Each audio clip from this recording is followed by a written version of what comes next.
I don't know how many people are like me, whose impression of Pepsi mostly stays at the loser of the cola wars, the world's second most famous soft drink brand, and other such somewhat frustrated labels.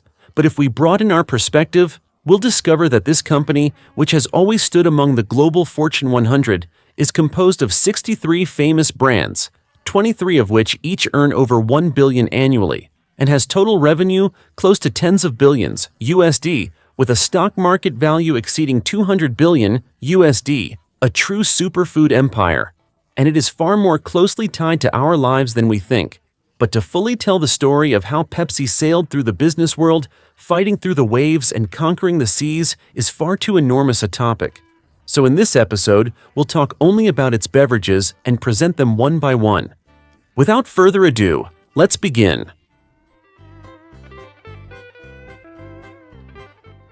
Much like the story of Coca-Cola, and roughly around the same time that Coca-Cola was developed by John Pemberton in Georgia, in the southeastern United States, and went on to great success, a pharmacist named Caleb Bradham in the neighboring state of North Carolina also sensed the huge business opportunity hidden inside carbonated drinks. So very quickly, in his pharmacy, a drink called Brad's Drink was placed on the shelves. And in 1898, it was officially renamed Pepsi-Cola. The word Pepsi actually comes from the Greek word for digestion, Pepsi, and cola clearly refers to its core ingredient, the cola nut native to Africa, which contains caffeine.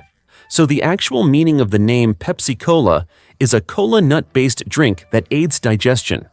Afterwards, just like Coca-Cola's early business model, Bradham first produced syrup in his pharmacy, then sold it to soda shops who mixed it with soda water for customers. Later, the business expanded and became independent. But unlike Coca-Cola, which rose to glory thanks to World War II, soaring to the top of the world, Pepsi-Cola, during the flames of World War I, almost vanished completely, both in body and spirit. It nearly vanished, nothing left in body or spirit. At that time, because of the war, the price of sugar fluctuated wildly for a long period under strict rationing policies. Bradham's strategy was to buy as much as possible when he believed prices were at the bottom for future production. Unexpectedly, the situation reversed. Sugar prices plummeted. His newly built business suffered a catastrophic loss. He went bankrupt. Both the trademark and formula were sold to another businessman, Roy Megergel. But this second-generation Pepsi owner wasn't a wise leader either. After 9 fruitless years of managing the brand, he sold Pepsi again for $10,500 to the president of the Loft Candy Company, Charles Guth. And it was under this man, a capitalist who once stood trial for allegedly shooting his black chauffeur, that Pepsi finally took off. In his early years, Guth desperately wanted the rights to sell Coca-Cola, but his plan failed after Coca-Cola refused to offer him favorable terms. So after taking over Pepsi, he targeted Coca-Cola in every possible way, determined to fight head-to-head in the marketplace. This was likely the earliest origin of the long-lasting cola war between Coke and Pepsi. The two soda companies' first real confrontation came during the Great Depression. In 1934, while keeping the original 5-cent price, Pepsi launched an oversized 355 ml bottle. Coke's at the time was only 190 ml, and along with it released a now-famous advertising jingle, "Nickel, nickel." Its lyrics repeated over and over. 1 bottle of Pepsi equals 2 bottles of Coke. 1 bottle of Pepsi equals 2 bottles of Coke. So Pepsi is your best choice. This simple, direct, brutally honest marketing tactic hit the hearts of Depression-era Americans who were struggling financially. Pepsi's sales doubled as a result, growing into a true equal to Coca-Cola, a worthy rival. But during World War II, Coca-Cola, through its deep ties with U.S. soldiers, rapidly rose to become a massive multinational corporation with factories in 63 countries. And throughout the Cold War, Coca-Cola aligned its brand image closely with that of the U.S. itself, spreading across stores in almost every allied nation. Compared to Coca-Cola's war and politics-driven marketing strategy, Pepsi chose a far more dazzling path, using flavor and culture to fight back. The first example refers to Pepsi's Cola Challenge, launched in major shopping malls during the mid-1970s.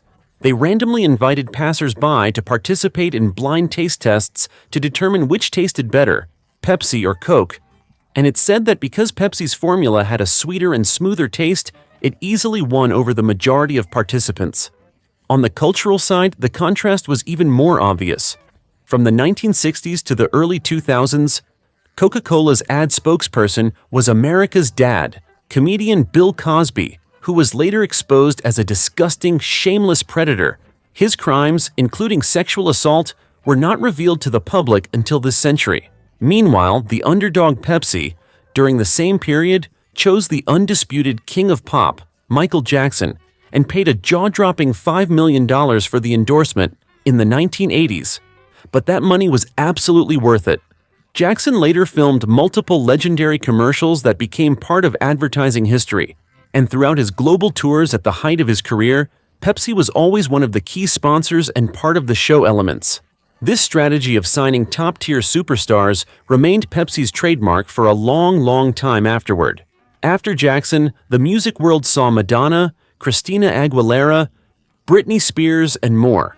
Even in China, Pepsi's ambassadors included Leslie Cheung, Andy Lau, Aaron Kwok, Fei Wong, Jay Chou, GEM, and Xiao Zhan, all top celebrities. Basically, whoever had influence among young people, Pepsi would definitely bring them on board as a spokesperson. Within the Pepsi Group, Pepsi-Cola is undoubtedly the #1 crown prince. Its annual sales are around $20 billion. But even so, within Pepsi's beverage division, it accounts for only about 40%, meaning that outside the crown prince, Pepsi has many other talented and powerful princes. One of the strongest among them was born in 1940, created accidentally by two brothers in Tennessee while mixing liquor, was the well-known accidental invention, Mountain Dew. When Pepsi decided to enter the fruit-flavored soda market in 1964, it acquired the brand. Today, Mountain Dew holds about 80% of the citrus soda market in the US. It is the second best-selling drink in the entire Pepsi Group, right after Pepsi-Cola. Ranked third among Pepsi beverages is the current king of American sports drinks, Gatorade. In 1965, Dr. Robert Cade and his research team developed it specifically to help the Florida Gators football team replenish energy. The formula was a blend of sodium, sugar, potassium, phosphates, lemon juice, and water. And in 1967, the Gators made history by winning the Orange Bowl for the first time.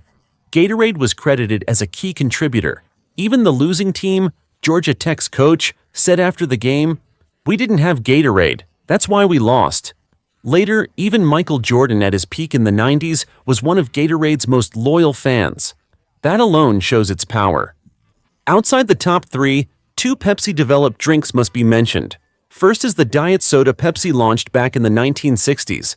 Diet Pepsi, originally named Tabi, which used artificial sweeteners instead of sugar and actually appeared nearly 20 years earlier than Coke's Diet Coke. Outside the US and in Asia, Europe, Australia, and New Zealand, Pepsi launched another low-calorie, sugar-free version released in 1993 with a cool black can design, Pepsi Max. Other familiar Pepsi brands include Mirinda, originally from Spain, Pepsi's answer to Coca-Cola's Fanta, famous for its wide range of fruity flavors. And of course, 7-Up, initially known for adding lithium citrate as a mood stabilizer, and for its iconic mascot designed by cartoon artist Joanna Farrell. It became wildly popular among young people in the 1970s. Another major brand, Tropicana, created in the mid-20th century by a Sicilian immigrant named Anthony Rossi, who started out running citrus farms in Florida. Mirinda, famous for its huge range of fruity flavors, and 7-Up, which was originally known for adding lithium citrate, a mood-stabilizing agent, and whose logo featured a cartoon mascot created by artist Joanna Farrell, making it extremely popular among young people in the 1970s. 7-Up. In addition, there's a brand born in the mid-20th century, founded by Sicilian immigrant Anthony Rossi, the fruit juice brand Tropicana. It's worth mentioning, Anthony Rossi was truly a natural-born businessman. He started by operating citrus plantations in Florida, then expanded into premium fruit gift deliveries, and later entered the canned fruit business. Eventually, Noticing the huge potential of pasteurization in the food industry, he began producing fruit juice. Pepsi acquired the brand in 1998. It remains one of the few Pepsi brands positioned as healthy and light beverages. There's also Brisk, a juice tea brand co-created with Unilever in 1991, which has now joined Pepsi's $1 billion revenue club. Brisk. For the millennial crowd, there's the caffeine-free lemon lime soda Starry, frequently sponsoring NBA All-Star Weekend, and even Pepsi's bottled water brand, Aquafina, which holds 13.4% of the market and is the most successful bottled water brand in the U.S. Aquafina. All of these are members of Pepsi's so-called billion-dollar club. So if you remove the two main champions from the cola wars entirely and let only these side generals go to battle, who would win? Well, that might be a very difficult question to answer.